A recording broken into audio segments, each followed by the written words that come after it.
Je remercie les membres du comité d'organisation, Christine, Martine, Noël, Marie-Claire et Olivier, ainsi que tous les bénévoles, mais également la présidente et le trésorier de l'association qui ont participé à l'élaboration de ces 2 journées et sans qui rien n'aurait pu se faire. Tout au long de ce week-end, nous allons entendre des personnalités de renom vous partager leurs connaissances dans des domaines variés et débattre avec vous en se basant sur la liberté d'expression et la liberté d'informer sur des sujets qui font encore parfois polémique aujourd'hui. Je remercie très chaleureusement tous ces prestigieux orateurs qui nous font l'honneur d'être présents aujourd'hui. Je passe la parole à notre première conférencière, le docteur Geneviève Bourgeois. Parfait. Donc, déjà un grand merci aux organisateurs des Universités des Voies Libres. C'est un week-end qui s'annonce hyper riche. C'est pas évident de commencer. Voilà, comme a dit Chantal, chère consoeur, je vais me présenter. Moi, je suis médecin gériatre dans un petit hôpital de proximité qui fait que de la gériatrie. Et tu peux passer du coup la diapo. Et c'est à ce titre-là que je peux vous parler de la lutte contre la dérive euthanasique, puisque étant gériatre, forcément on a affaire avec la fin de vie, et que ce soit dans les services de médecine ou dans l'EHPAD qui est attenante, pour accompagner au mieux nos frères et sœurs dans la vie. Voilà, je suis aussi dans 2 associations. La première qui s'appelle Choisir la vie, qui lutte contre toutes les attaques de la vie depuis sa conception jusqu'à sa fin naturelle. Et puis, la plupart d'entre vous qui me connaissent déjà me connaissent peut-être plus au titre de l'association Aventuring, qui est une association du Loiret, principalement sur Briare et Orléans, qui a soutenu et soutient encore les soignants suspendus pendant la crise Covid. Et en fait, on peut voir qu'il y a des liens entre la gestion de la crise Covid et les lois mortifères qui avancent, malheureusement. Et donc, l'important, c'est qu'on puisse chacun trouver sa place dans ce combat contre l'euthanasie, contre les attaques de la vie, pour rester nous-mêmes dignes et protéger cette vie. Moi, mon engagement, il est né non pas seulement parce que je suis médecin, mais parce que, alors bien sûr, je veux respecter le serment d'Hippocrate, bien sûr, je veux faire le mieux que je peux, au mieux de mes compétences, de mes connaissances, de mes habiletés, de mes efforts, pour protéger cette vie, pour accompagner mes patients. Mais mon engagement, on va dire, plus militant contre l'euthanasie est né un jour où je faisais pour une autre association qui s'appelle Alliance Vita un sondage de rue, et on essayait d'interroger les gens sur un peu le tabou de la mort, hein, et de leur dire, voilà, qu'est-ce que vous souhaiteriez finalement pour vos derniers jours, comment vous aimeriez finir votre vie, loin des questions toutes prêtes des sondages qui sont truqués par avance, qui disent par exemple, est-ce que vous préféreriez mourir dans des souffrances insupportables ou apaisé dans l'euthanasie? Oui, forcément, le choix est facilement fait et évidemment complètement biaisé. Et donc, dans ce sondage qu'on a fait, on a interrogé donc, les gens, et les réponses qu'on avait, c'était assez variées. Moi, j'ai appris beaucoup de choses. Les gens de la génération plutôt plus âgée souhaitaient décéder chez eux, entourés de leur famille, conscients des choses, pouvoir être accompagnés. Et les plus jeunes souhaitaient plutôt mourir sans le savoir, dans leur sommeil, voilà, plutôt un peu aseptisés. Et d'autres encore nous parlaient de vouloir choisir le moment où ils partiraient, et ils estimaient que c'était vraiment comme éteindre un interrupteur, cette euthanasie dont on leur parlait. Et pour eux, ils voyaient ça de façon positive, en disant, ben voilà, je choisis le moment, ça s'arrête, et après je suis tranquille. Sauf que pour être tranquille, il faut le ressentir, et donc il faut être encore vivant. Ce que j'ai retenu de ce sondage, outre la différence qui est assez intéressante entre les générations, c'est que toutes les personnes qui envisageaient l'euthanasie, et toutes sans exception, du moins ce jour-là, et j'ai vu quand même pas mal de monde dans la rue ce jour-là, toutes les personnes qui envisageaient l'euthanasie avaient eu un vécu extrêmement douloureux d'une situation de soins palliatifs pour un de leurs proches auparavant. Ils avaient tous un historique de vécu terrible, soit que la personne n'avait pas été apaisée, soit que la famille n'avait pas été accompagnée, et en tout cas, ils en avaient gardé un souvenir épouvantable. Alors pour moi qui étais à l'époque tout jeune médecin, qui commençait pleine d'enthousiasme, je me suis pris une grande claque dans la figure. Parce que je me suis dit, finalement, les médecins, les soignants qui veulent apaiser la vie, qui veulent donner tous les soins à la personne, et ben quand ils le font pas bien, quand ils n'apaisent pas, quand ils prennent pas le temps, quand ils n'accompagnent pas la famille, ils créent eux-mêmes des militants pro-euthanasie. Et là est né déjà mon engagement de faire encore plus d'efforts dans les soins au quotidien et de ne pas laisser ça tel quel et de pouvoir vraiment parler, avancer, vraiment avoir un combat plus que de ma propre personne dans mon quotidien. Et donc mon engagement associatif. Et c'est devenu une évidence. C'était une évidence, il fallait faire des soins palliatifs avec encore plus de détermination. Il fallait passer, repasser, examiner, réexaminer les gens, les soulager, adapter les traitements, les accompagner, accompagner leur famille, être présent pour toutes les petites questions. Et ça veut dire rencontrer les familles peut-être 3, 4 fois, et puis peut-être tous les membres de la famille, et puis tout ça, ça prend du temps.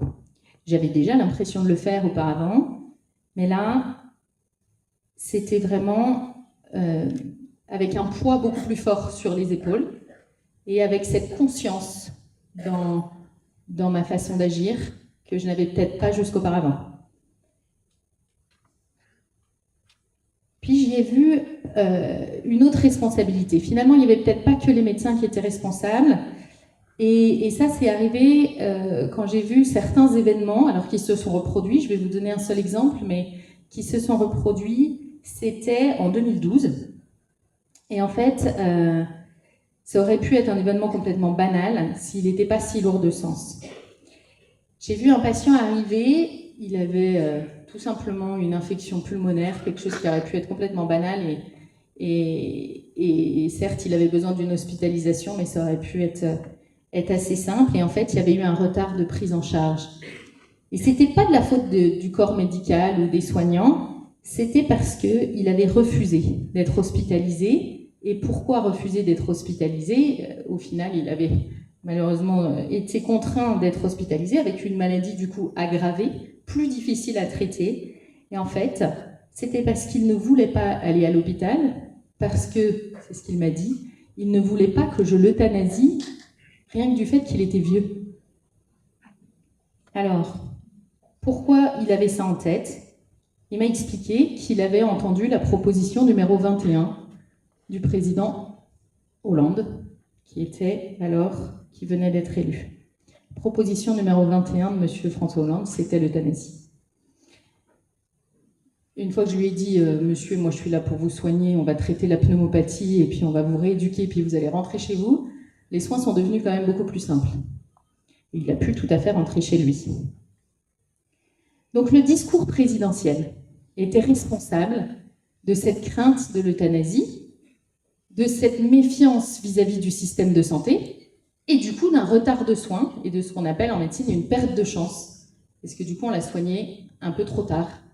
Bon, ça s'est bien passé finalement, mais ça aurait pu être plus compliqué. Et vous savez que c'est ce qui s'est passé aussi pendant le Covid. Quand on dit aux gens, restez chez vous, prenez du Doliprane, et ne venez à l'hôpital que quand vous êtes à l'article de la mort, forcément, ça se passe moins bien, c'est plus difficile à soigner, comme toutes les infections quand on prend du retard. Alors qu'on sait très bien les soigner. Malheureusement, les gouvernements et les présidents suivants n'ont pas manqué d'aggraver ce sentiment par les suppressions de lits, toujours présentes actuellement, toujours plus nombreuses, et puis évidemment, comme on en a parlé, la gestion criminelle de la crise Covid. Et là, il n'y a plus de confiance dans le système de santé. Et donc, à ce moment-là, l'action ne devenait pas seulement médicale, ne devenait pas seulement dans les soins, mais aussi politique.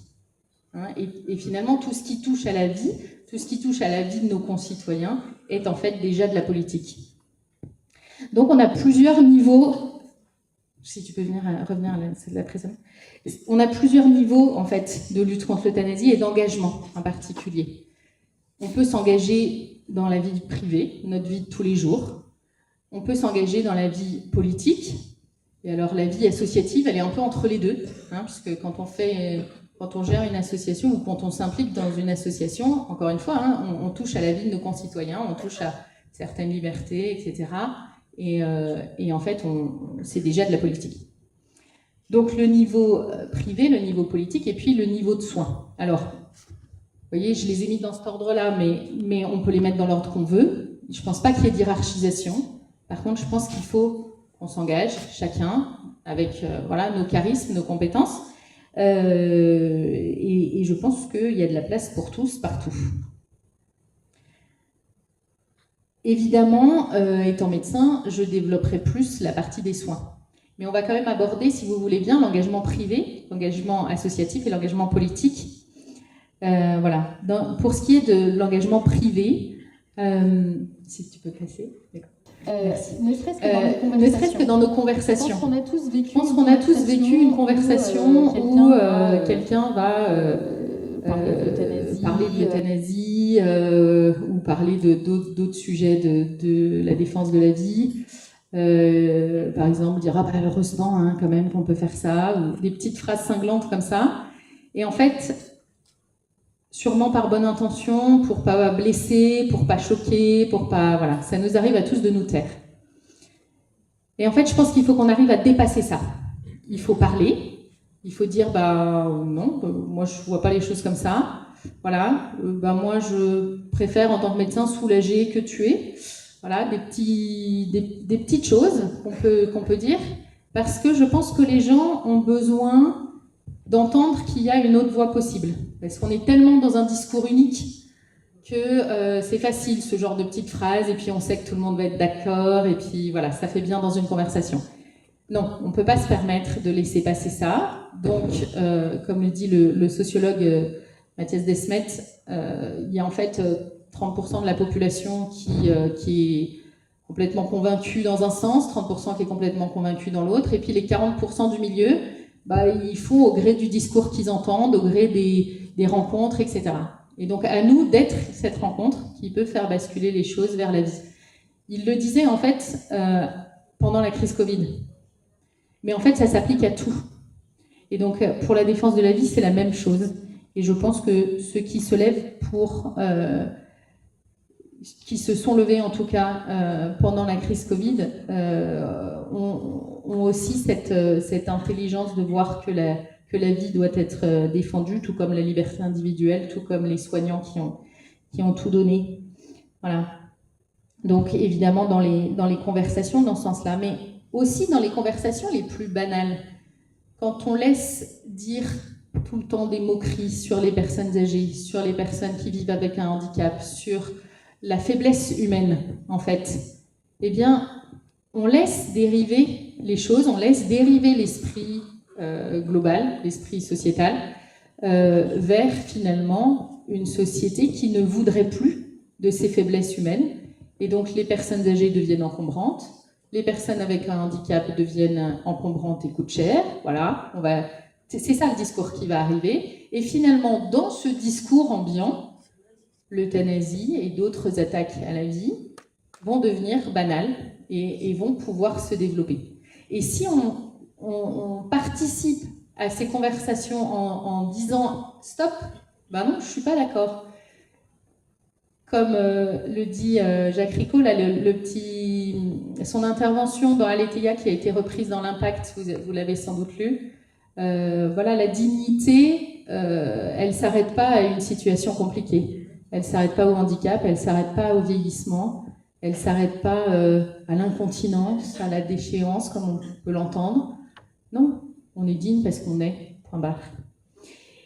Et dans nos conversations, tout ça, ça doit transparaître parce que c'est cette ambiance globale qui doit finalement redevenir positive, redevenir solidaire, redevenir soutenante.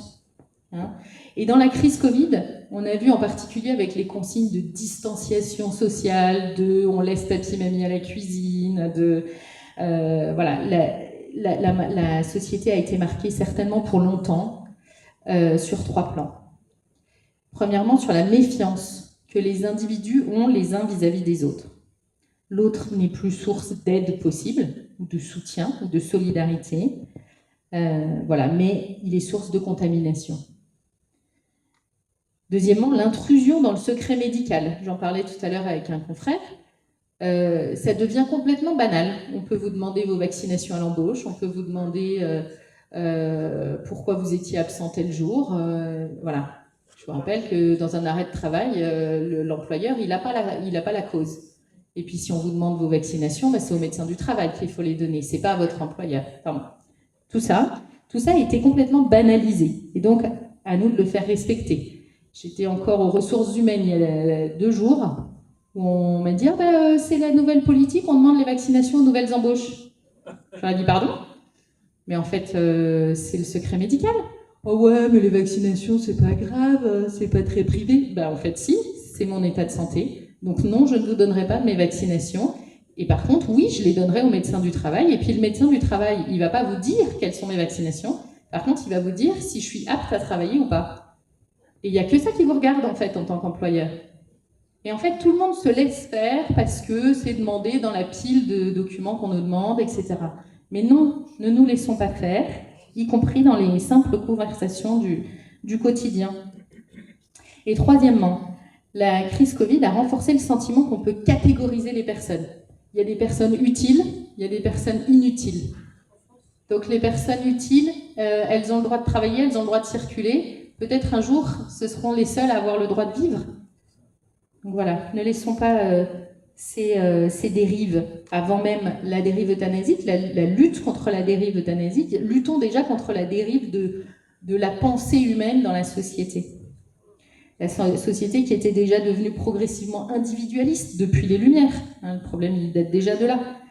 À chacun, par sa participation active aux conversations, à ne rien laisser passer. Comme on disait tout à l'heure, on ne lâche rien. Et puis, à avoir ce discours différent et toujours avec bienveillance. Souvent, on se tait parce qu'on ne veut pas choquer, on ne veut pas blesser. Mais en fait, on peut avoir un discours inverse tout en étant très bienveillant. Et en montrant justement que c'est justement ce discours inverse qui est, lui, empreint de bienveillance. Donc, le niveau privé d'action, il va aussi jusque dans les soins. Puisque tout en étant une personne privée, vous pouvez demander des choses quand vous êtes soigné. Et en particulier, vous pouvez rédiger vos directives anticipées, par exemple, puisqu'on sait qu'elles vont être regardées, même si, personnellement, j'ai parfois un peu de mal avec ce système-là, mais comme elles vont être regardées, elles vont vous être demandées, autant les rédiger, et les rédiger de manière consciente et consciente de votre dignité jusqu'au bout. Et que vous pouvez demander les soins que vous souhaitez, et vous pouvez surtout refuser, très clairement, l'euthanasie ou la sédation profonde, qui en est en fait une forme un petit peu cachée. Voilà, surtout, ça ne sert à rien de dire qu'on refuse l'acharnement thérapeutique dans les directives anticipées. De toute façon, l'acharnement thérapeutique, on va en reparler, mais c'est plus vraiment le problème aujourd'hui. Hein, c'est plutôt le problème inverse.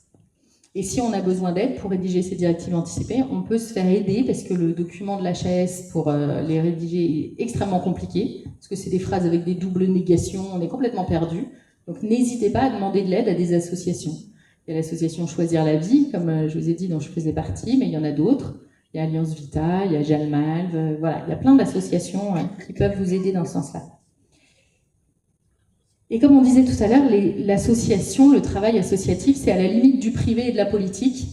Et je pense que c'est un des derniers bastions où on a un peu plus de marge de manœuvre par rapport aux politiques actuelles. Et en tant qu'association, on a certains droits, en particulier le droit de parole, le droit de réunion, et c'est pour ça qu'on est là aujourd'hui, enfin grâce à ça du moins. Et ça, je pense que c'est un pouvoir qu'il ne faut pas négliger. Et donc, participer activement à ces associations, c'est primordial. Alors après, on le fait de la manière dont on veut, soit on devient membre actif, soit on adhère juste pour montrer son soutien, soit en finance, évidemment. Ça peut, ça peut aider aussi, et comme ça, on peut aussi choisir ce qu'on veut, à quoi on veut donner et comment on veut donner. Maintenant, avec le champ de l'action politique, si tu peux passer à la suivante. Il y a certains politiques qui ont été cohérents depuis le début et jusqu'à aujourd'hui sur la défense de la vie. Il n'y en a pas beaucoup, mais il y en a encore. Je les remercie. Et même si dans un parcours politique, c'est pas forcément très gagnant, on va dire, c'est quand même c'est important et c'est avoir une cohérence dans sa vie. D'autres ont plus de mal avec en particulier le début de la vie, puisque le début de la vie a déjà été légiféré, en particulier avec la constitutionnalisation de l'IVG. Voilà, il y a beaucoup de médecins, dont moi-même, qui avaient peur à ce moment-là que l'objection de conscience ne soit plus possible, puisque c'est constitutionnalisé. Alors, j'ai eu beaucoup de bonheur de voir dans mon jugement pour la suspension Covid à laquelle j'ai été soumise, il y a eu un jugement qui a dit que mon objection de conscience, que j'avais argumentée, était reconnue. Et donc je crois que c'est le premier jugement depuis la constitutionnalisation de l'IVG. Donc on va s'en servir, on va s'appuyer dessus pour d'autres et pour permettre les choses. Parce que c'est un droit fondamental. Et c'est très important. Mais au niveau politique, certains politiques du coup ont du mal avec quelque chose qui est déjà légiféré à s'y opposer en pensant que ça va les barrer au niveau politique. Et même sur l'euthanasie, on a vu des députés qui disent ne pas du tout être convaincus que c'est la solution, mais qui, pour leur avancement politique, vont dans le sens de la proposition de loi actuelle. C'est bien malheureux quand on en arrive là, parce qu'on se dit finalement ils font de la politique, pourquoi? Si ce n'est pour leur intérêt personnel. Et donc, comment vont-ils défendre nos intérêts? Puisque c'est quand même pour ça qu'on fait des élections.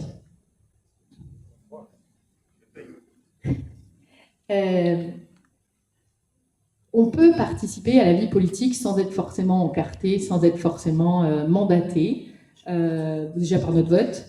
Je sais qu'il y a des gens qui se disent à quoi bon, mais en tout cas ça montre des choses, et en particulier pour les gens qui sont cohérents jusqu'au bout. On peut aussi aller les voir, parce qu'on a des députés qui sont pas si loin que nous, on peut leur écrire. Vous savez que dans le gouvernement, enfin dans les politiques, ils considèrent qu'un courrier correspond à la vie de 50 personnes. Donc n'hésitez pas à envoyer un courrier, c'est pareil, vous pouvez trouver des modèles dans les associations. Tous nos engagements à l'extérieur sont des engagements politiques finalement. Donc soutenons les politiques qui sont dans cet esprit-là de cohérence et disons aux autres ce qu'on en pense.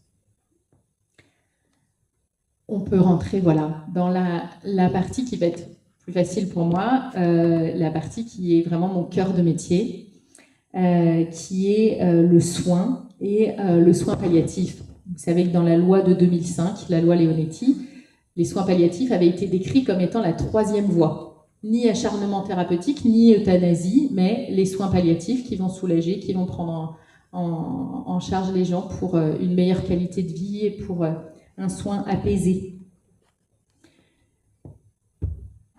Notre rapport de soignant à nos patients, pas seulement dans les soins palliatifs, va déjà faire le lit de toute la prise en charge et la bienveillance qu'on va mettre en place dans nos relations avec nos patients, même avant les soins palliatifs, va déterminer la confiance qu'ils vont avoir, l'apaisement qu'ils vont pouvoir ressentir, le lâcher-prise qu'ils vont pouvoir mettre en place pour les soins au soir de leur vie, au moment de soins palliatifs.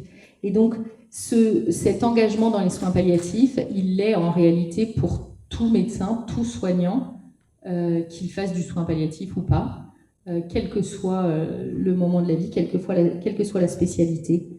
La délicatesse qu'on met en œuvre envers nos patients et leur famille leur montrera qu'on est là, qu'on est digne de confiance et qu'on peut les écouter. Puisque même quand on a rédigé ces directives anticipées, moi je fais toujours attention à interroger le patient, parce que vous savez bien que quand on est en pleine santé, debout, à courir, etc., on n'a pas du tout la même vision de la vie que quand on est tétraplégique ou même avec un locked-in syndrome. Vous savez qu'il y a un score de qualité de vie qui a été réalisé chez les personnes qui avaient un locked-in syndrome. Le locked-in syndrome, ça vous parle? Les gens qui ont fait un accident vasculaire cérébral du tronc cérébral et qui ne peuvent bouger que les yeux. D'accord? Donc, ils peuvent vivre tout seuls, ils peuvent respirer, mais ils ne peuvent bouger que les yeux. Ça paraît terrible, mais on a fait un indice de qualité de vie chez ces personnes-là, et avec les soins qui sont mis en place et des organisations de vie qui sont mises en place. Et en fait, on arrive à un indice de qualité de vie qui est meilleur que dans la population générale. Vous vous rendez compte? Ça ne veut pas forcément dire qu'on vit mieux quand on ne peut plus bouger, mais ça veut dire qu'on a un regard différent sur la vie. On a des patients tétraplégiques, vous avez peut-être vu le film, comment ça s'appelait? Intouchable, merci.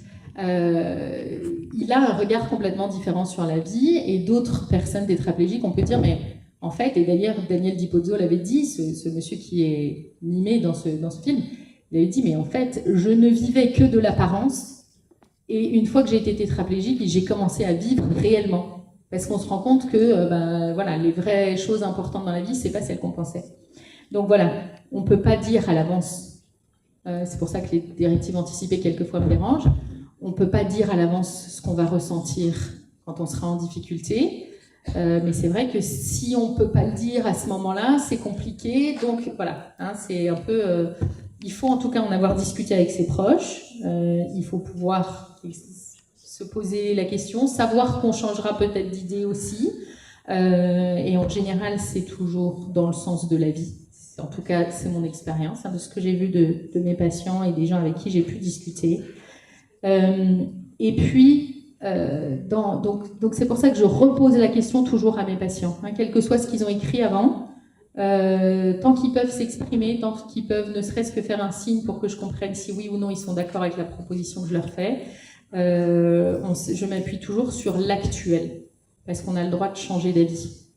J'avais fait une conférence aussi sur la fin de vie.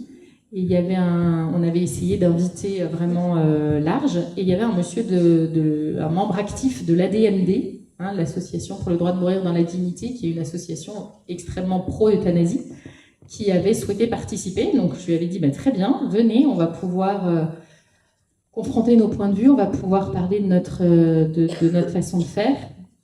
Et en fait, il était très très insistant au début, puis il parlait de moins en moins pendant la table ronde. Et à la fin, il a repris le micro pour dire, moi j'ai fait mes directives anticipées, j'ai dit que je voulais de l'euthanasie, mais finalement je suis contente de savoir que vous, docteur, vous me réinterrogerez à ce moment-là et vous ne ferez pas forcément ce qui est écrit sur le papier.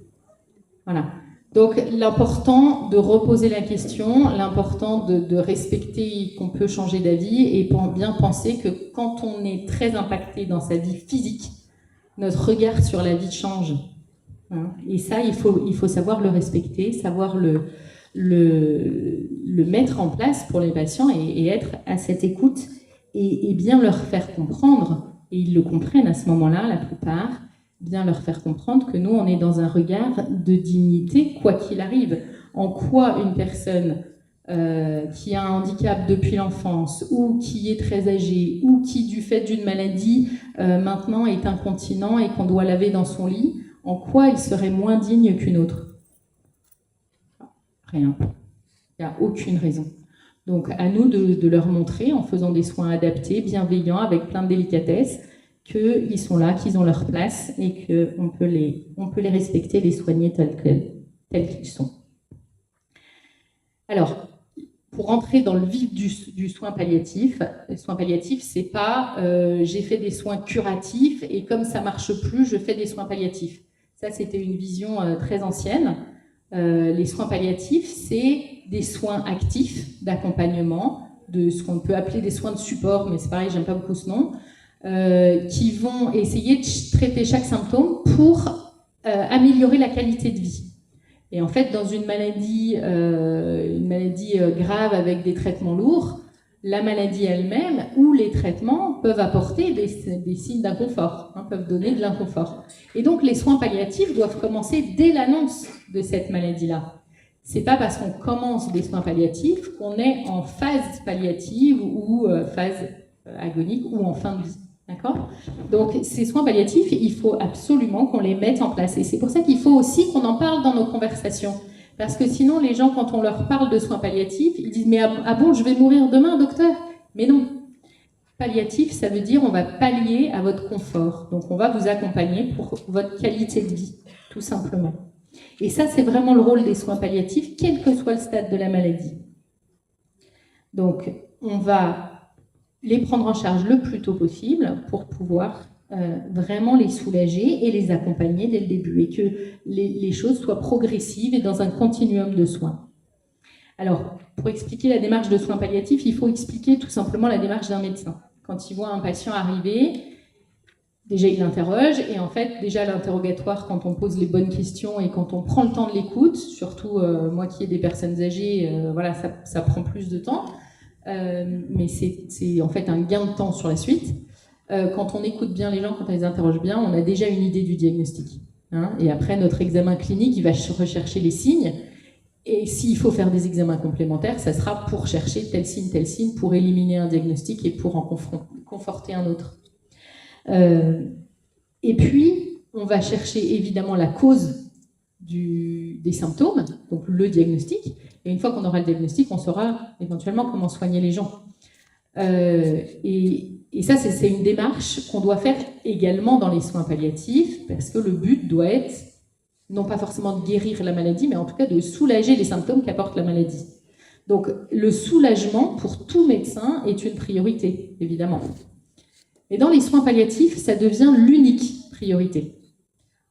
On cherche toujours le soulagement de la personne. Et c'est pour ça qu'on parle de l'obstination déraisonnable, ce qu'on appelait avant acharnement thérapeutique. C'est quand on a envie de faire plus d'examens pour mieux comprendre. Quelquefois, ça ne change pas vraiment nos décisions ou ça peut apporter plus d'inconfort aux patients que ce qu'on va gagner en ayant cette connaissance-là. Alors, on ne va pas le faire. Et il faut savoir, et quelquefois, en tant que médecin, je vois qu'il y a certains confrères dans la salle, je pense qu'on a tous eu à un moment cette envie-là d'essayer de comprendre qu'est-ce qui s'est passé, et puis on se restreint parce qu'on se dit finalement, même si j'aurais peut-être mieux compris, mais finalement ça va pas changer ma décision pour le patient, donc non, je ne fais pas cet examen. C'est quelquefois un peu frustrant, mais il faut savoir faire cette démarche-là. Donc comme le soulagement est devenu l'unique priorité, on va prendre toutes nos décisions, je ne sais plus où on en est par là, oui, c'est à peu près ça, on va prendre toutes nos décisions avec ce prisme du soulagement. Et donc, on va orienter toutes nos décisions, toutes nos prises en charge, que ce soit des décisions d'examen ou de traitement, ou d'arrêt de traitement, pour vraiment rechercher ce soulagement pour tous les symptômes. Quand on parle de soulagement, c'est pas forcément de la douleur physique, ça peut être de la souffrance psychique, psychologique, ça peut être des symptômes aussi banal, entre guillemets, que de la constipation, une nausée, voilà. Tous les symptômes auxquels on peut penser, on va les rechercher pour soulager la personne. Et donc, dans les soins palliatifs, avec ce prisme-là du soulagement et de cette priorité, les symptômes vont être revus chaque jour.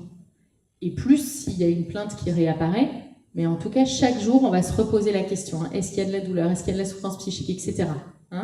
Alors, quelquefois, c'est un discours dont la personne a un peu marre. Quand on lui pose la question, est-ce que vous avez mal et tout? Et c'est là que certaines personnes dans le service qui ont d'autres rôles que médecins, infirmières, aides-soignantes vont être très appréciées. Parce que, par exemple, l'ASH, l'agent de service hospitalier qui vient faire le ménage de sa chambre, c'est déjà un rôle très important parce qu'elle va faire une chambre agréable à vivre en enlevant toutes les odeurs qu'il peut y avoir, en refaisant un lit pour qu'il soit propre, frais, agréable. Donc c'est un rôle très important déjà de ce point de vue-là. Et elle a un autre rôle que souvent on oublie un peu, c'est que c'est la seule qui va parler de la pluie et du beau temps à la personne. Hein, et ça, c'est hyper important. Et quelquefois, elle peut avoir des informations que le médecin n'arrive pas à avoir juste parce qu'elle discute de façon beaucoup plus ouverte avec la personne et qu'elle lui apporte un peu de légèreté dans la prise en charge. Donc ça, c'est très important aussi. C'est vraiment une équipe. Et donc, on travaille de façon complètement pluridisciplinaire. Donc, avec les ASH, bien sûr, qui peuvent venir aux réunions qu'on fait de soins palliatifs, qui sont des réunions vraiment pluriprofessionnelles. Les médecins, aides-soignants, infirmiers, kinés, ergo, les ergothérapeutes pour préparer l'installation, kinés pour éviter les raideurs, etc. Psychologues, assistantes sociales, diététiciennes, etc. Hein. C'est vraiment des équipes multiples. Donc, ça prend du temps, ça prend des soignants.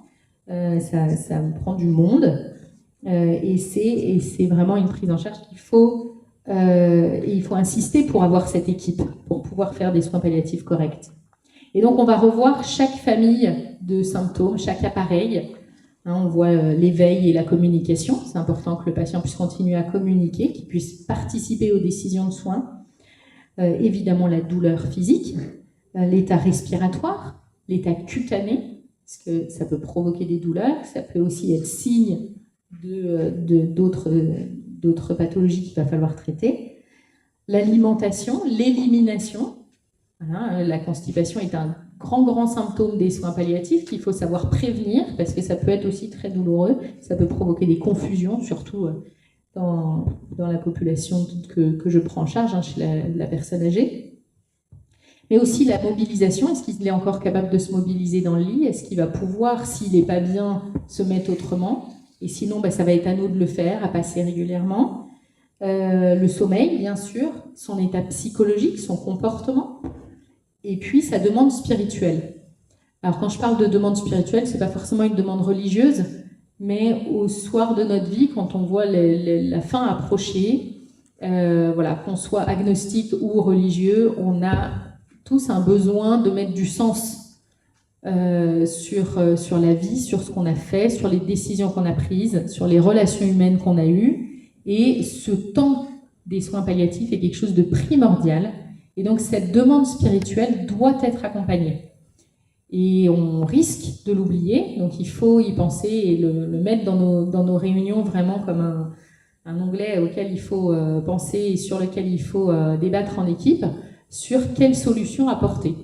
Leur demander, voilà, s'ils ont une demande religieuse particulière ou si, n'étant pas religieux, ils ont un autre besoin d'accompagnement. Ça peut être des choses extrêmement variées, hein. Ça peut être l'accompagnement de la psychologue, mais ça peut être aussi, même si je ne crois pas en Dieu, j'aimerais bien que vous alliez mettre une bougie pour telle personne ou pour moi, voilà, à la chapelle, ou moi j'ai besoin de voir telle autre personne. Et si c'est dans le religieux, il y a des multiples demandes et les hôpitaux ont une liste normalement de qui joindre pour accompagner cette personne-là en particulier. Et ce temps des soins palliatifs, il est aussi primordial parce que c'est le temps aussi de réconciliation, c'est le temps d'harmonisation de la demande du patient, de la famille et des soignants. Et tant qu'on n'a pas mis tout le monde sur le même rythme, l'accompagnement ne peut pas être serein. Les médecins, encore une fois, il y en a dans la salle, vous savez bien, on a envie de comprendre ce qui se passe, on a envie de savoir les tenants, les aboutissants, et quelquefois on ne les saura jamais. Et comme je disais tout à l'heure, c'est parfois frustrant. Bon. Le patient, lui, il a besoin de savoir qu'est-ce qu'on va faire pour moi pour me soulager ou pour me donner plus de temps pour régler les problèmes que j'ai en famille ou pour m'expliquer les choses. Et la famille, en général, elle a besoin de savoir combien de temps ça va durer. Parce qu'il faut se préparer, parce qu'il faut préparer les choses matérielles et tout ça. Et en fait, si on ne répond qu'à la question de la famille, alors que le patient, c'est pas du tout la question du temps qui l'intéresse, c'est la question de est-ce que je vais être soulagé pour pouvoir prendre ce temps. Mais lui, la date, il veut pas la savoir. Et d'ailleurs, la seule chose qu'on fait quand on donne une date à nos patients, c'est qu'on se plante. Donc ça, il ne faut pas le faire. Ils ont besoin de cet inconnu, finalement, de ce mystère, pour pouvoir progresser à leur rythme. Hein, et il y a des fins de vie pour des mêmes maladies qui durent chez certains très peu de temps, chez d'autres beaucoup plus de temps, parce que c'était son rythme à lui, et c'est tout. Et nous, on doit juste l'accompagner, hein, pour qu'il puisse faire tout ce cheminement spirituel voilà, dont il a besoin, tout reprendre le sens de sa vie et pouvoir partir serein. Et si on casse ce temps, si on ne lui donne pas cette chance d'avoir ce temps-là, il ne pourra pas partir serein. C'est pour ça que quand je dis éteindre l'interrupteur, hein, avec l'euthanasie, ça ne permet pas ce temps. Et de même, la sédation profonde ne permet pas ce temps et ne permet pas cet accompagnement et ce cheminement spirituel, et c'est en ça que c'est un problème. C'est déjà une euthanasie de la pensée et de la spiritualité, comme je vous l'ai dit, pas forcément religieuse, mais en tout cas de ce cheminement personnel. Après, quand on a mis ces trois groupes de personnes en harmonie, on va pouvoir faire un soin qui va aller vers la sérénité, on va pouvoir vers l'apaisement. Et dans la famille, vous savez qu'il y a une personne de confiance qui est désignée depuis la loi Kouchner de 2002. Hein, toute personne peut désigner sa personne de confiance, c'est-à-dire pas celle qui va prendre les décisions à sa place, mais celle qui va pouvoir redire ce qu'elle aurait souhaité. Alors encore une fois, ce qu'elle aurait souhaité, ce qu'elle a dit avant d'être malade, c'est pas forcément la même chose que ce qu'elle voudrait dire maintenant, donc il faut être quand même prudent vis-à-vis de ça. Mais en tout cas, si nous on se limite à parler à la personne de confiance, on n'arrive pas à harmoniser ce temps dont je vous parlais et ce rythme que doivent avoir les familles, les soignants et les patients pour pouvoir avancer ensemble sereinement. Voilà, et donc on va faire cette réévaluation permanente, on va adapter les soins au fur et à mesure de l'évolution, on va accompagner humainement le patient et ses proches, et avec tout ça, la prise en charge en général va s'apaiser, parce qu'on a pléthore de choses pour la douleur, on a, tant qu'on a des soignants, on a de quoi faire de l'accompagnement, on a de quoi accompagner les familles, on a de quoi laisser du temps aussi aux familles si on s'organise bien dans les services. Et donc, ça se passe en général bien. Et finalement, les services de soins palliatifs, pour en avoir visité quand même quelques-uns et pour voir ce qui se passe dans mon service, c'est pas du tout déprimant. Et il y a des accompagnements magnifiques qui se font et il y a des temps de vie magnifiques aussi. Voilà. Et au vu de l'expérience que j'avais eue dans le sondage de rue dont je vous ai parlé au début, et si finalement ces prises en charge sont qualitatives, finalement, pourquoi pense-t-on à l'euthanasie? Pourquoi défaire ce temps, casser ce temps pour finalement ne pas soulager? Tuer, c'est pas la même chose que soulager, et comme je vous ai dit au tout début, on ne peut pas ressentir un soulagement si on n'est plus là. Bon, donc si tout se passe bien, pourquoi penser à l'euthanasie? Malheureusement, en France, l'accès aux soins palliatifs, c'est quand même très compliqué, c'est pas du tout partout. Il y a encore 21 départements en France qui n'ont pas d'unité de soins palliatifs. Hein, alors, c'est pas parce qu'on n'a pas d'unité de soins palliatifs, nous on n'en a pas dans notre hôpital, mais on en fait quand même, et j'ose espérer qu'on le fait bien. N'empêche que ça montre quand même que, alors qu'il y a des plans de développement de soins palliatifs depuis 1999, bon, ils sont plus actifs actuellement, mais le développement est quand même pas suffisant. 21 départements, ça fait quand même beaucoup sur la France. Hein. Voilà, donc comment être suffisamment disponible aussi pour nos patients quand on fonctionne en permanence en mode dégradé? Vous savez qu'on ferme des lits, il y a encore une unité de soins palliatifs qui a fermé il y a quelques mois parce qu'il n'y avait plus de soignants. Parce qu'en fait, nulle part, voilà, on manque de soignants. Et alors avec la crise Covid, ça a évidemment aggravé les choses, parce que vous savez bien que tous les soignants suspendus n'ont pas été réintégrés. Et certains ont tellement dégoûté, sont allés sur d'autres missions, sur d'autres métiers, et ont abandonné complètement les soins. Et même dans les soignants qui n'étaient pas du tout suspendus ou concernés par ça, il y en a qui ont vu une terrible perte de sens à ce moment-là, une crainte aussi pour eux-mêmes, parce que finalement, quelle va être la prochaine exigence? Voilà. Et donc, il y a énormément de soignants qui ont quitté les soins. Et donc, comment faire quand on n'est pas suffisamment pour faire cet accompagnement de qualité? Et finalement, comme je vous ai dit, les soins palliatifs, ça demande du monde, ça demande du temps, et donc forcément, pour certains politiques, ça demande de l'argent. Et donc ça, c'est plus compliqué pour eux. Et finalement, si tout le monde se faisait euthanasier, ce serait bien pratique. Hein, voilà.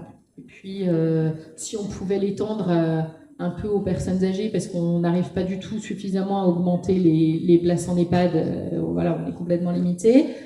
Ce serait plus pratique aussi. Et puis le milieu du handicap, alors ça coûte encore plus cher que la personne âgée, donc voilà, ce serait pratique aussi. Hein, voilà. C'est évidemment pas notre souhait. Nous, on veut accompagner les gens, quelle que soit leur situation, et chaque personne a ce droit aux soins palliatifs. Quand on voit l'évolution des lois, hein, on a parlé de la loi de 99 avec les premiers plans de développement des soins palliatifs, c'était un très bel espoir de développer ces unités. Il y en a eu pas mal qui ont été créées, et comme je vous l'ai dit, maintenant c'est complètement en suspens. Ensuite, il y a eu la loi de 2002, on a rééquilibré un peu la relation médecin-soignant, on a créé la personne de confiance, voilà, on voulait remettre de la confiance dans le système de soins. En 2005, on a vraiment affirmé que les soins palliatifs étaient la troisième voie contre l'acharnement, contre l'euthanasie. Donc ça semblait bien avancer. Il y a aussi eu cette partie importante de la loi de 2005 qui était ce qu'on appelait la loi du double effet. C'est-à-dire que les médecins étaient souvent embêtés d'augmenter les doses de morphine et autres antalgiques un peu forts parce qu'ils avaient peur d'abréger la vie. Et en fait, cette loi a permis de dire, tant que votre intention est de soulager les gens, si en phase agonique vous abrégez la vie de quelques heures, quelques minutes, quelques heures, quelques dizaines d'heures, bah finalement, vous avez pu soulager votre patient et c'était ça l'important. Donc ça a beaucoup apaisé les choses pour beaucoup de médecins. Donc ça, c'était positif. Il y a quelques petites brèches dans cette loi, mais globalement, elle est bien faite. Et puis après ça, il y a eu un rapport en 2012, pour ceux qui ont suivi, c'est le rapport SICAR, en 2012, qui a dit il n'y a pas assez de soins palliatifs, pas assez d'unités, et les soignants ne sont pas assez formés. Donc nous, on était plein d'espoir, super, on va avoir un nouveau plan de soins palliatifs, ils vont réouvrir des unités, ils vont nous payer des formations, super. Et en fait, la conclusion du rapport SICAR, c'est il faut aller vers le suicide assisté. Ah bon? Voilà, donc incompréhension des soignants, et ce rapport a donné lieu à la loi de 2016, la loi Claes-Leonetti, qui elle a dit, alors non, on va pas faire d'euthanasie, mais on va essayer de faire des directives anticipées opposables aux médecins. Donc ils vont forcer les médecins, donc c'est plus les médecins qui décident. Finalement, ça s'est pas passé, mais ce qui est passé, c'est la sédation profonde et continue jusqu'au décès. Jusqu'au, ça peut être un terme de temps, un adverbe de temps, ça peut être aussi un adverbe d'intention. Donc moi, ça me gêne beaucoup. Et puis, comme je vous l'ai dit, la sédation profonde, c'est intentionnellement rompre la relation.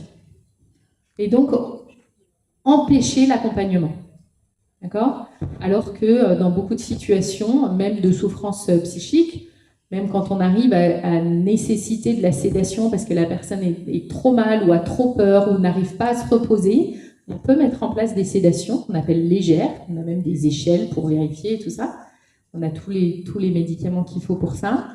On peut faire une sédation légère, par exemple la nuit, pour que le patient soit bien soulagé. Et puis on va la prolonger jusqu'à la toilette, parce que pendant la toilette, ça n'a aucun intérêt que le patient soit réveillé. Et par contre, on lève la sédation 1 heure avant que la famille arrive, et comme ça, le patient, il est bien reposé, et il est bien vigilant pour pouvoir être accompagné par sa famille. Hein, donc ça, c'est la différence entre sédation légère et sédation profonde.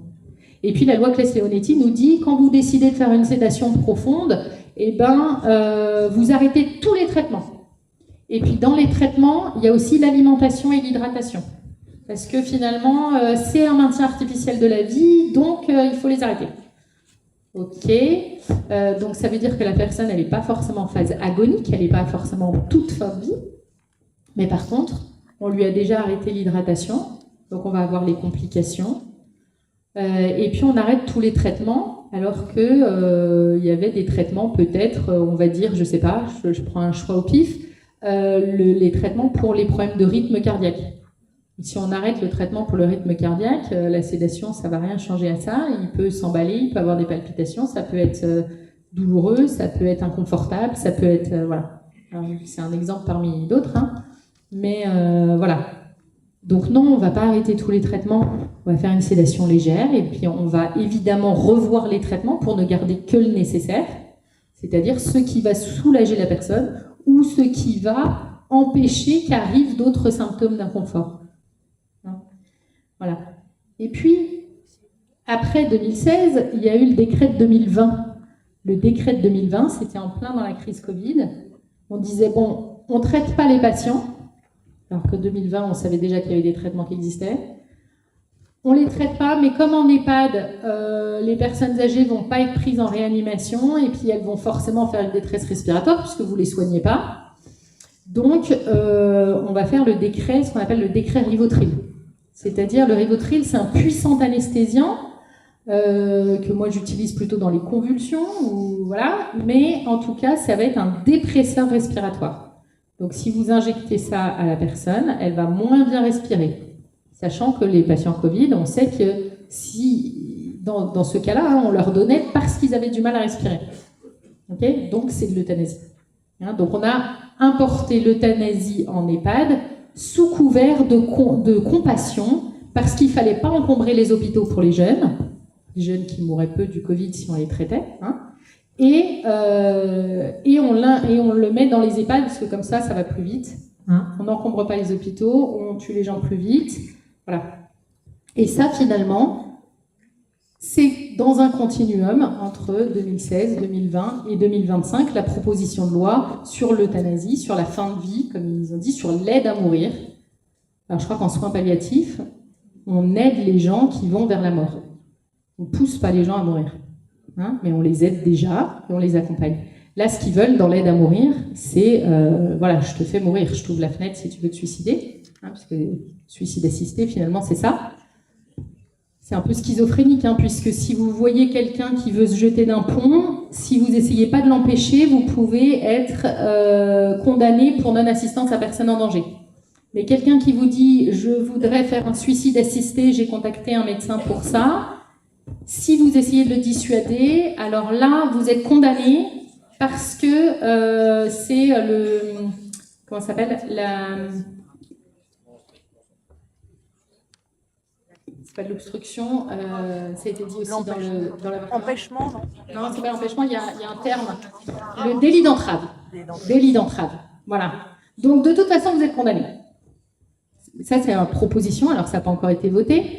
Mais finalement, dans cette proposition de loi, la demande d'euthanasie, elle est orale. Elle n'a pas besoin d'être signée. Quelqu'un sous tutelle peut demander à être euthanasié, sans avis de son tuteur. Il y a un seul médecin qui accueille la demande. Il doit demander à un confrère, mais le confrère n'est pas obligé de voir la personne qui demande. Et il doit répondre dans les 48 heures. Et si la réponse est positive, il doit mettre en place dans les 8 jours. Il y a une semaine, j'ai fait mon inscription à la fac pour faire un DU. Et ben, je pense que j'ai mis plus de 8 jours à faire l'inscription parce qu'on m'a demandé 50 mots de passe, on m'a demandé ma carte d'identité, on m'a demandé je ne sais pas combien de papiers. Et finalement, vous demandez l'euthanasie, c'est plus facile. D'accord ? C'est ça la proposition de loi. Et la proposition de loi, elle dit aussi que c'est dans des situations à leur fin de vie, dans des maladies graves, incurables, dont le pronostic vital est engagé. Mais finalement, ils ont enlevé le terme, parce qu'au début, c'était à court ou moyen terme. Et finalement, comme les députés ne savent pas définir le moyen terme, ben, ils ont enlevé le mot. Donc finalement, c'est pour une maladie incurable qui engage le pronostic vital, voilà. Ok, alors le diabète, c'est une maladie incurable qui engage le pronostic vital. Ok, hein, donc vous êtes diabétique, vous pouvez demander l'euthanasie. D'accord ? C'est proposé aussi pour les personnes avec un handicap. C'est proposé, et il y a eu une levée de bouclier des psychiatres en France, qui n'a pas été tellement médiatisée. C'est proposé pour les souffrances psychiques qui paraîtraient insupportables. Qui, suivi par un psychiatre pour une dépression, n'a pas eu à un moment une souffrance psychique insupportable ? Non. Et par contre, dans la décision, à aucun moment, quand on parle de souffrance physique réfractaire ou de souffrance psychique insupportable, À aucun moment, on ne demande si une prise en charge a été essayée. D'accord ? Donc, quelqu'un qui a très mal, quand vous vous cassez la jambe, vous avez très mal à un moment. Quand vous accouchez, vous avez très mal. Quand vous avez une colite néphrétique, vous avez très mal. Okay ? Si on ne vous donne pas de traitement, c'est facilement insupportable. Okay ? Bon. Donc, on en est là. On en est là, et je pense que, alors bon, avec les aléas politiques gouvernementaux actuels, c'est sûr que ça a pris du retard, tant mieux, mais je ne pense pas qu'on puisse laisser faire ça. Par contre, pour la lutte contre les dérives qui peuvent être faites sans mauvaise intention, entre guillemets, c'est-à-dire, la loi de 2005 a eu tendance à nous faire dire si... on en est là ou pas ? Oui. Ouais. Si on a déjà parlé des lois, je pense que tu peux même mettre la suivante. Avec la loi de 2005, voilà, c'est celle-là. On nous a dit l'intention, si vous avez une bonne intention, en gros, vous pouvez faire ce que vous voulez. Ok, c'est pas tout à fait ça, elle ne dit pas comme ça, la loi de 2005, mais elle a été interprétée par certains. Et donc, attention, la bonne intention ne suffit pas. Il faut aussi faire les choses de manière correcte et qualitative, avec les bons dosages, avec les bons médicaments.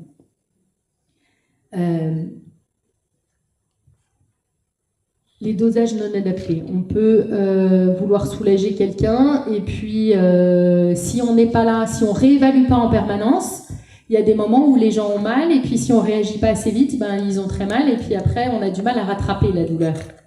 Donc, on peut avoir tendance, si on ne fait pas cette réévaluation très fréquente et si on ne prend pas le temps auprès du patient, à monter les doses plus fort pour pouvoir être un peu tranquille, entre guillemets. D'accord ? Et donc là, on peut faire des erreurs, parce que là, surviennent toutes les complications, insuffisance rénale, etc., ou surdosage, avec, par exemple, des cauchemars quand on est sous morphine, des hallucinations, des confusions, des vomissements, etc. Donc ça, ne sera pas bénéfique. Donc, les dosages, et puis une proportionnalité. Hein, on fait les choses, si le patient a mal, on traite la douleur, s'il a moins mal, je baisse mon traitement, etc. Hein, pour justement ne pas avoir les effets secondaires. La sédation profonde, on en a parlé. Hein, et il y a quelquefois même des demandes de sédation profonde ou d'autres demandes qui peuvent être inadaptées par la famille, qui ne sont pas demandées par le patient. Alors ça a été envisagé, la SFAP, donc Société Française de Soins Palliatifs, a bien mis ça dans son protocole de sédation profonde après la loi de 2016 en disant attention, il ne faut pas que ce soit la demande de la famille, il faut que ce soit la demande du patient, parce que comme on a dit tout à l'heure, famille et patient n'ont pas toujours le même rythme. Donc il faut s'adapter, c'est le patient notre guide. Voilà. Si on a des angoisses, des agitations, et qu'on ne va pas aller chercher la cause, l'agitation en soins palliatifs, et d'ailleurs en gériatrie de manière générale et même dans certains autres cas, c'est toujours un symptôme. C'est-à-dire qu'il y a toujours une cause derrière. Si on ne va pas chercher la cause, c'est sûr, on sédate les gens. Parce qu'on les trouve agités, ça ne va pas, donc on nous demande le médicament. Mais une agitation, ça peut être uniquement une douleur. J'ai vu une dame arriver un jour, elle avait une SLA, une sclérose latérale amyotrophique, c'est une maladie très très grave qui donne une paralysie progressive et qui a beaucoup été prise en exemple par les pro-euthanasiques, parce que c'est effectivement, quand on a ce diagnostic, on sait qu'on va mourir paralysé, que c'est quand même compliqué à intégrer et à accepter. Et cette personne-là, elle est arrivée, elle était déjà paralysée au niveau des jambes, elle pouvait encore bouger un petit peu les mains et elle pouvait encore déglutir et respirer spontanément. Et elle est arrivée, elle était attachée. Je dis, mais attendez, elle est déjà à moitié paralysée et la seule mobilité qu'elle a encore, on l'attache pour qu'elle ne bouge pas.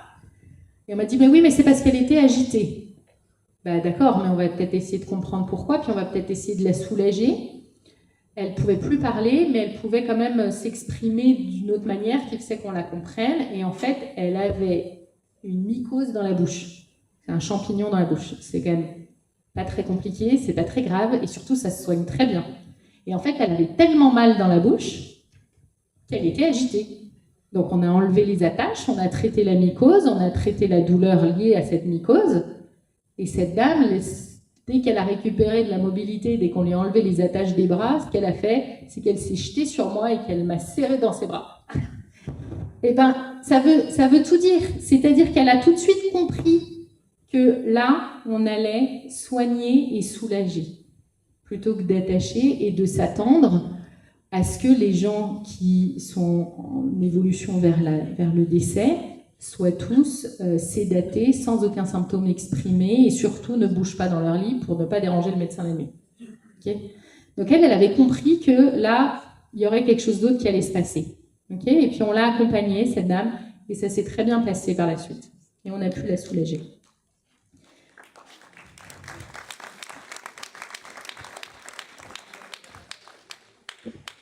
Et c'est comme en gériatrie finalement, hein, l'agitation, s'il y a des soignants dans la salle, vous savez qu'on cherche déjà le globe urinaire, hein, le fécalome, voilà, des choses toutes bêtes, mais qui peuvent rendre les gens vraiment agités. Et les neuroleptiques, ça n'a jamais arrangé la constipation. Voilà. Bien sûr, soulager les douleurs physiques, hein, mais soulager les douleurs physiques, ça peut prendre un peu de temps. Et donc, il faut qu'on prenne un peu le temps pour adapter les traitements. Et ça prend du temps. Et donc, encore une fois, c'est pas forcément compris, même parfois par les équipes, parce que ils voudraient que la personne soit soulagée tout de suite, parce qu'ils ont chaque soignant a dans sa tête l'idéal de ce qu'il voudrait pour son patient. Et donc, il a le patient idéal dans la tête. Évidemment, c'est un vrai patient qu'on a en face de nous, et donc il faut qu'on prenne le temps des choses. Sinon, comme on a dit tout à l'heure, on fait des surdosages et on crée d'autres inconforts. D'accord ? Donc prendre ce temps-là, tout en expliquant les choses. Et quand on explique ça en équipe, ben, finalement, ça se passe bien. Hein, parce que chacun sait pourquoi il est là, il y a du sens dans cette prise en charge. Oui, il y a des soins qui peuvent être justifiés dans certaines situations et qui peuvent être de l'euthanasie dans d'autres. On a l'exemple le plus simple, c'est l'hydratation. Quand on est en phase agonique, la phase agonique, c'est vraiment les derniers 2-3 jours ou les dernières heures. Autant, si on dit à quelqu'un, vous avez 6 mois à vivre, on se plante à tous les coups. Autant, quand on a certains signes, on sait que là, la mort va survenir dans les jours qui viennent ou dans les heures qui viennent. Et à ce moment-là, le corps, il se met dans un état de priorisation. Et il ne va faire fonctionner que les fonctions vraiment absolument vitales. Et donc, quand on hydrate une personne à ce moment-là, ça peut apporter du confort avant cette phase-là, mais quand on hydrate pendant cette phase-là, en fait, le corps n'arrive pas à absorber l'hydratation et tout part dans les poumons. Et quand on a de l'eau dans les poumons, on meurt étouffé. Et je pense que c'est le pire de ce que j'ai vu dans ma carrière. Mourir par étouffement, c'est extrêmement angoissant. Voilà. Donc ça, on n'en veut pas. Et donc l'hydratation, on l'arrête quand on sait qu'on est en phase agonique. Et quand on voit que l'hydratation, justement, ne passe plus, n'est plus absorbée. Donc quand on entend, mais ça demande aussi à ce qu'on aille réévaluer nos patients, et qu'on entend dans les poumons que ça commence à graillonner, pas à cause d'une infection, mais à cause de l'hydratation, et bien là, on diminue. Alors évidemment, on prévient les familles, on prévient le patient, etc. Et quand on fait ça très progressivement, ça prend tout son sens, et c'est tout à fait compris et accepté. Si on l'arrête avant, on va, que ce soit l'alimentation ou l'hydratation, on va provoquer des problèmes cutanés, on va provoquer des douleurs, on va provoquer des convulsions. Hein, donc quand on arrête l'alimentation et l'hydratation, hein, c'était les fameux cas médiatisés qu'il y a eu, en particulier Vincent Lambert, hein, on a arrêté son alimentation bien avant une phase agonique. Il n'était pas en fin de vie d'ailleurs, et donc il a convulsé, il a eu très mal, etc. Donc un même geste peut être justifié ou peut être euthanasique selon la situation. C'est pour ça que c'est pas parce qu'on se dit moi je veux pas d'euthanasie ou moi je veux respecter la vie, je veux faire les choses bien, que ça va forcément être facile. D'accord ? Il faut avoir des grands repères, il faut être droit dans ses bottes, mais après il faut vraiment connaître les choses et donc se former à la médecine évidemment et aux soins, et se former à l'éthique, parce que c'est ça qui va nous donner nos grands repères. Et donc il faut absolument continuer ces formations. Si tu peux passer.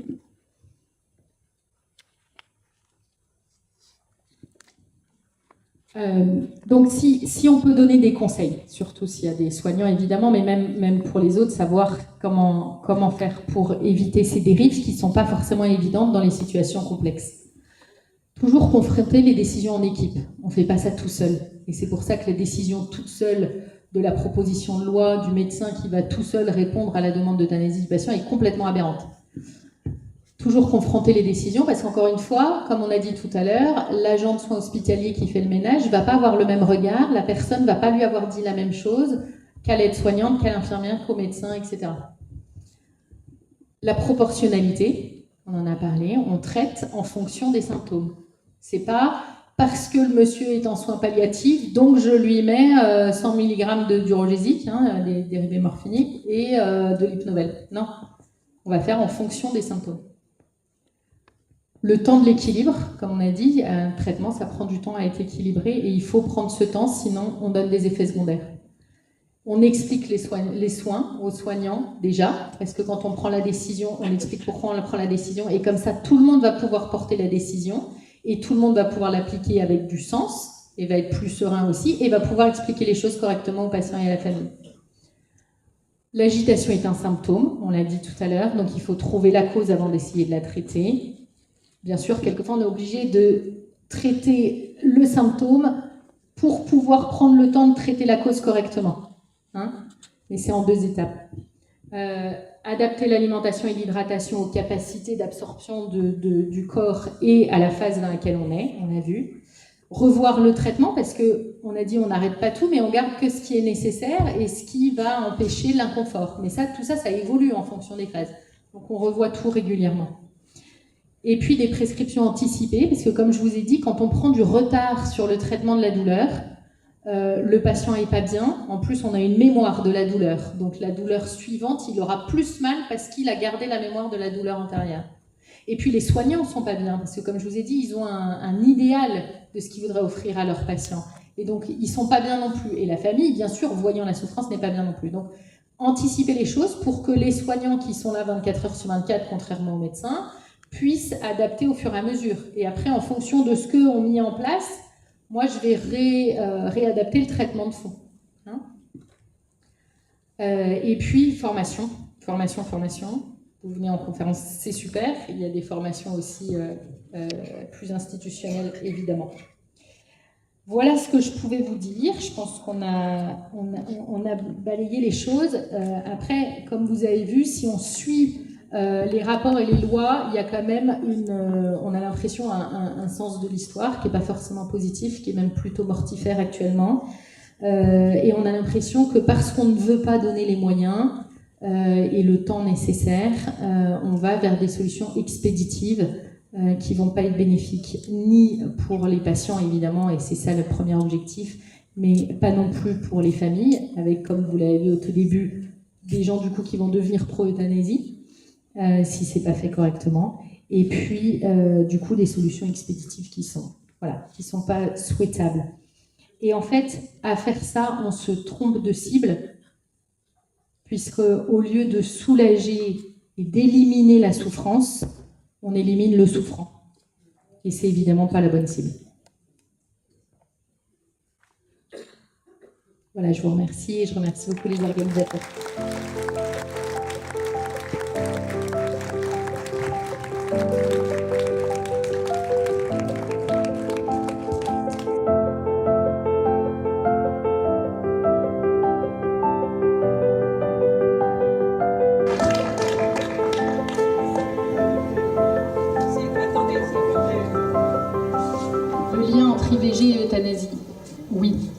Oui, parce que les attaques de la vie en début de vie et en fin de vie ont, à mon sens, alors je ne sais pas qui a posé la question, je ne sais pas qui a regardé. C'est monsieur là-bas. Par là. D'accord. Oui, bien sûr, parce qu'en fait, ce sont les mêmes mécanismes. Ce sont les mêmes mécanismes de pensée. Et on voit, même entre l'acharnement thérapeutique et l'euthanasie, on voit aussi des liens, parce qu'en fait, c'est ce désir de maîtrise. On ne veut plus de l'inconnu, on veut décider des choses, c'est le même lien avec la PMA. On veut maîtriser les choses, on veut que l'homme soit le seul comment dire, le seul décideur. On ne veut que le désir.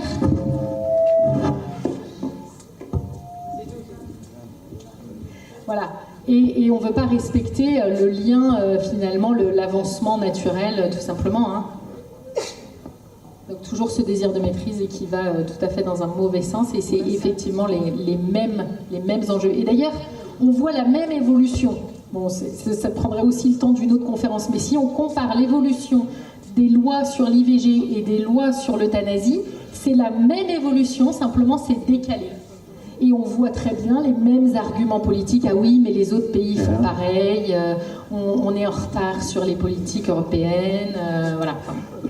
Sauf qu'actuellement, là où on est en retard sur l'IVG, c'est que je dirais la moitié des pays européens ont diminué quasiment par 2 leur nombre d'IVG. Chez nous, ça continue à augmenter. C'est entièrement une question de politique de prévention. Merci. Je voudrais d'abord remercier ma consoeur Geneviève, que je ne connaissais pas. Je viens de la découvrir ce matin. Je te remercie beaucoup pour... tu as dit des choses qui vont un peu dans le sens de ce que je préconise moi-même depuis un certain nombre d'années. Je suis beaucoup plus vieux que toi. Alors, je suis un vieil anesthésiste réanimateur, donc j'ai passé 33, 34 ans dans les hôpitaux. Et j'ai eu la chance et l'honneur d'avoir veillé sur vous dans ce département du Loir-et-Cher. Donc j'ai géré le SAMU pendant 33 ans. Voilà. Et puis j'ai géré quelque chose de similaire à ce qu'on est en train de dire aujourd'hui, c'est-à-dire le prélèvement d'organes et les dons d'organes, pendant 25 ans, après avoir commencé à Tours, où j'ai passé 8 ans en neurochir. D'accord ? Ça me fait plaisir de t'entendre, Geneviève. Il y a un seul point sur lequel je ne suis pas d'accord, mais on en parlera. Par contre, tu as dit un certain nombre de choses qui prouvent justement ton humanité, ton humanisme. Je pense qu'on n'est pas médecin par hasard. Quand on est médecin, c'est qu'on a un peu d'humanité. C'est-à-dire, je dis toujours aux jeunes patients, aux jeunes internes que nous formons, quand vous êtes médecin, pensez à vous, aux vôtres, femmes, enfants, parents, et faites aux gens ce que vous souhaiteriez qu'on vous fasse à vous ou aux vôtres. C'est comme ça qu'il faut raisonner. Donc tout ce que je lui ai dit, ça va dans le sens de ce que nous sommes censés faire. Les élus que nous élisons, bien sûr, c'est nous qui les élisons, ils sont complètement bornés. Au lieu de s'occuper de la bonne retraite de façon correcte, non, ils ne savent plus quoi faire, ils ont tendance à vouloir fermer les lits, effectivement, parce qu'il n'y a plus assez d'argent. Mais le médecin, son rôle, c'est de traiter, soulager, et le soulagement, tu en as parlé longuement, et je pense que c'est ça le gros problème, justement, de ce qu'on est censé faire pour accompagner les gens, in fine, quand ça ne marche plus. Et pour faire tout ça, qu'est-ce qu'il faut faire? Il faut réévaluer. Et les réévaluations, il ne faut jamais attendre que ce soit les familles qui viennent à nous, médecins. C'est aux médecins d'aller au-devant des familles, d'aller les voir 1 fois, 2 fois, 3 fois, même si c'est 5 fois dans la journée. C'est comme ça marche. Dans le prélèvement d'organes, ça marche comme ça. Et pour ce genre de choses, ça doit marcher aussi comme ça. On doit donner les informations qu'il faut, faire une évaluation, comme tu l'as dit, à plusieurs reprises. Et c'est à partir de là, justement, qu'on peut savoir comment faire. Et l'accompagnement, in fine, si ça doit arriver, leur expliquer aussi comment on voit les choses, etc. C'est vrai que les soins palliatifs, on n'en a pas assez chez nous. On a eu la chance dans ce département, pour ceux qui ne le savent pas, mon ami, donc, il a eu l'honneur et la chance de prendre sa retraite, je ne sais pas quelle idée, le docteur Godefroy Hirsch, que vous connaissez pour la plupart, on avait mis en place un protocole dans ce département, c'est-à-dire que les soins palliatifs qu'on faisait à domicile, c'était une prise en charge collégiale. Chaque fois qu'il y avait un dossier d'un nouveau patient, les équipes du SAMU étaient au courant, avec les dossiers, les infirmiers libéraux étaient au courant, le médecin traitant était dans la boucle, avait un dossier, donc on échangeait tous entre nous, si vous voulez. Donc tout le monde savait, selon le niveau justement de soulagement, ce qu'il fallait faire, ce qu'il ne fallait pas faire, pour envoyer une équipe ou pas. Voilà, c'est pour vous dire que c'est une prise en charge collégiale, comme elle a dit, Geneviève, c'est comme ça que ça marche entre nous. Nous avons la chance, nous ne travaillons pas comme les députés. Hein. Les députés, bon, une fois qu'ils sont élus, ils ont oublié, et puis même quand vous voulez parler d'un certain nombre de choses, tu parlais de l'aide à mourir. C'est pas l'aide à mourir, c'est l'aide à tuer. Ouais. Les députés, ils ont décrété, et heureusement, ce n'est pas encore voté, ça va passer au Sénat, j'espère que ça ne passera jamais, l'aide à mourir. On n'est pas là pour apprendre aux gens à tuer les patients, que nous sommes tous potentiellement. On est là pour soulager, accompagner si on n'a plus d'autres moyens potentiels. Voilà comment je vois les choses. Et puis le mot sur lequel je ne suis pas d'accord, je dis bien, mais bon, il n'y a quand même pas que le mot, parce qu'il y a dérive avant euthanasique. C'est l'euthanasie, ça me gêne, l'euthanasie. On ne doit pas. Il n'y a pas dans notre métier, c'est-à-dire l'euthanasie, non, ça n'existe pas, ça ne doit pas exister. L'accompagnement, je suis d'accord. L'euthanasie, ça fait penser à quoi? À ce que les gens... J'ai eu la chance, ou la malchance, d'avoir fait 2 mandats municipaux dans ma commune. Les gens aujourd'hui, vous savez pourquoi ils m'arrêtent? Docteur, vous ne croyez pas qu'ils vont nous tuer parce qu'on coûte trop cher, les personnes âgées? Vous ne croyez pas qu'ils vont tuer nos enfants qui sont handicapés parce qu'on coûte trop cher à la société? Je dis non, n'y croyez pas, c'est pas ça. C'est qu'ils se trompent. C'est pas ça qu'ils veulent vous dire. Je dis si, vous ne croyez pas à ça, mais nous on ne rêve pas. C'est ça qu'ils veulent faire de nous. C'est nous éliminer. Voilà, c'est pour ça que le mot euthanasie, Geneviève, franchement, c'est pas quelque chose que je suis tout à fait d'accord avec toi, c'est pour l'éliminer des pratiques qu'il peut y avoir, et pour ne pas aller jusque-là, évidemment, c'est évidemment pas souhaitable. Malheureusement, on voit certaines pratiques se faire qui sont en réalité de l'euthanasie sans que les soignants le sachent. Tout à fait d'accord. C'est pour ça que la dérive avant le mot euthanasie, j'aime bien. Ouais. Merci.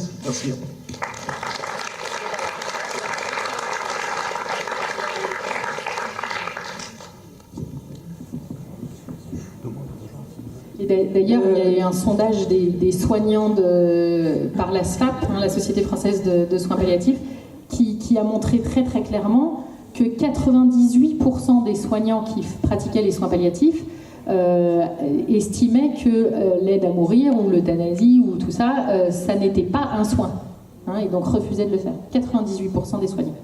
Bonjour, j'ai une remarque et puis une question.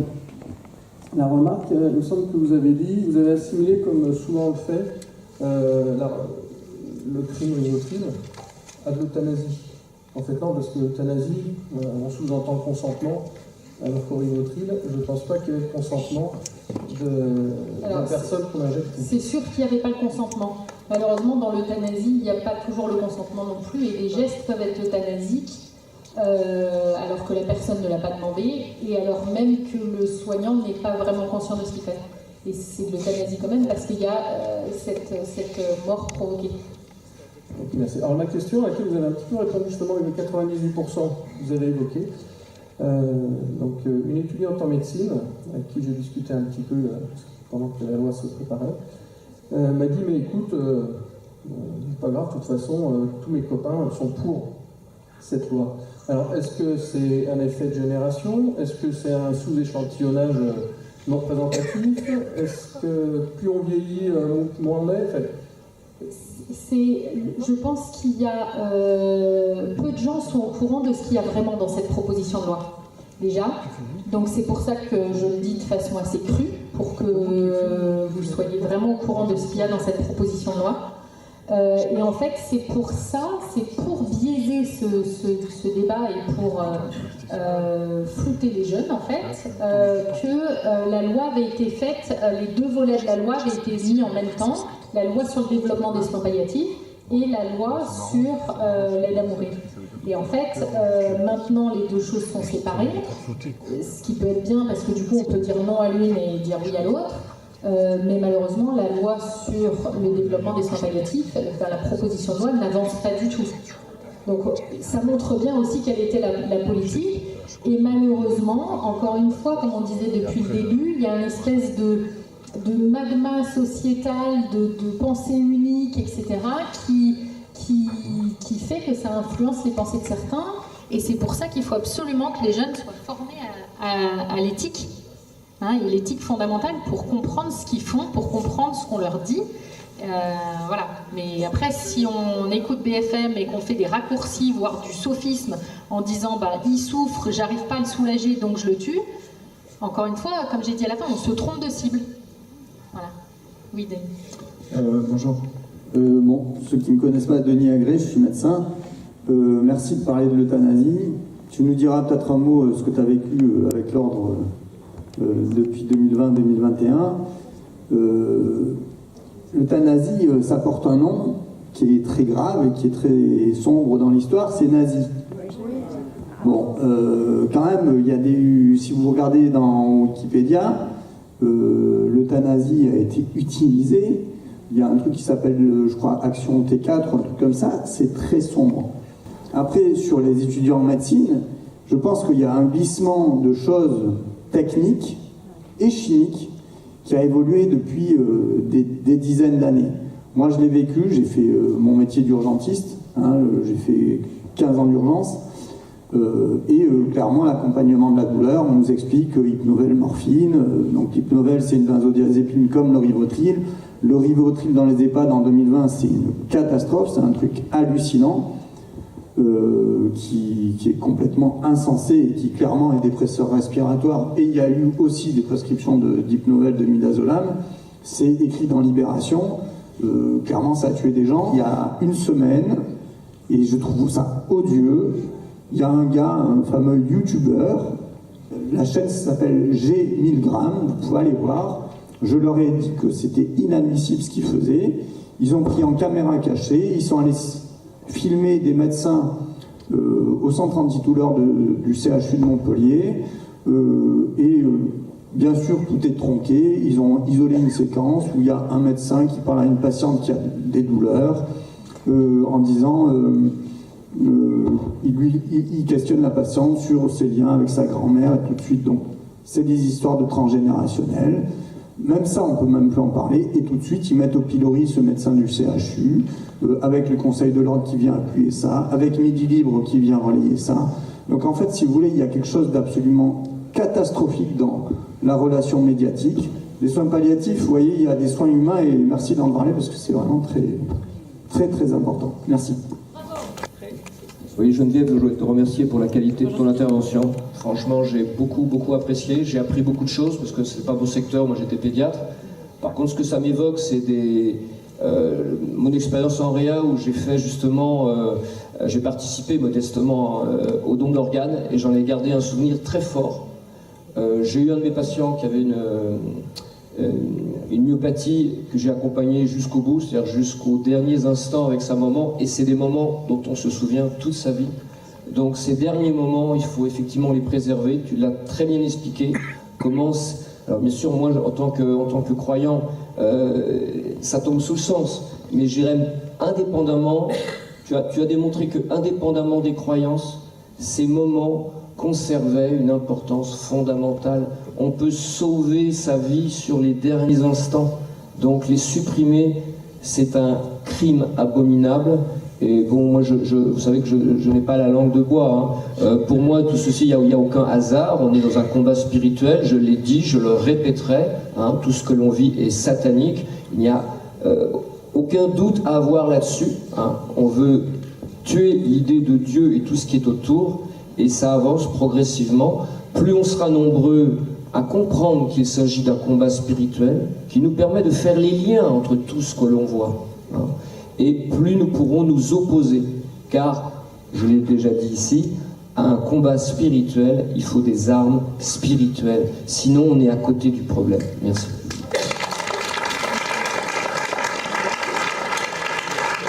Je voulais rebondir sur deux petites choses. Déjà, le terme tout à l'heure, suicide assisté, j'ai trouvé que les deux mots sont incompatibles. Parce que dès le moment où c'est assisté, c'est plus un suicide. Ça devient du meurtre. Voilà. Alors, je ne sais pas si les mots sont choisis par... Il y a une volonté de modifier les mots. Oui, voilà. Hein, et c'est pas la première fois. On parle d'aide à mourir au lieu d'euthanasie, on parle de suicide assisté, on parle de... voilà, mais on sait bien, on se connaît aussi sur la crise Covid, hein, et on sait bien que, par exemple, la définition dans le dictionnaire Larousse du mot vaccin a changé en 2022. Voilà, donc c'est des choses comme ça, et en fait c'est un but. Hein. Qui est-ce qui a dit à mal nommer les choses? Quoi? C'est Boileau? Ouais. Redis-moi la citation. À mal nommer les choses, on ajoute au malheur du monde. C'est ça, voilà. Mais c'est exactement ça qui est fait pour tromper les gens. C'est une évidence. Ouais. Et puis après, la deuxième chose rapide sur lequel il faut plus se tromper, c'est, j'ai écouté 2 fois en fait, c'est nous qui élisons des politiques, mais en fait c'est plus le cas. Les milliardaires financent les médias et les médias élisent les politiques, et ça s'arrête là, quoi. À nous d'écouter les médias indépendants. Voilà. Merci. Merci.